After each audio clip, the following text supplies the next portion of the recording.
Qualification ನೋಡಿದ ತಕ್ಷಣ ಗೊತ್ತಾಗುತ್ತೆ ಏನೇನು ಕೊಟ್ಟಿದ್ದೀವಿ, ಎಷ್ಟು ಕ್ವಾಲಿಫಿಕೇಶನ್ ಇದೆ, ಏನೇನು ಕ್ವಾಲಿಫಿಕೇಶನ್ ಅವ್ರು ಕೊಡ್ಬೋದು, ಯಾವ ಸಿಲೆಬಸ್ ಅವ್ರಿಗೆ ಅಥೆಂಟಿಕೇಟ್ ನಾವು ಮಾಡಿದೀವಿ ಅಂತ ಗೊತ್ತಾಗುತ್ತೆ. This I am presenting to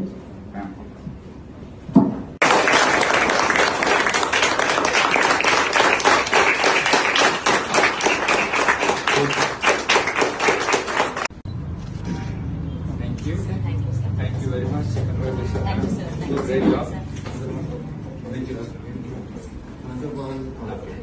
This is called master trainer because to authenticate it is an honor for people to become a master, because normally we are in a learning stage. That learning stage, ಇನ್ನೊಂದು level ಹೋಗ್ಬೇಕು, next level ಹೋಗ್ಬೇಕಂದ್ರೆ if you are a master trainer, that means you become very solid in that subject and you have complete knowledge in your head, so that people love to learn from you. Okay, so this I'm awarding to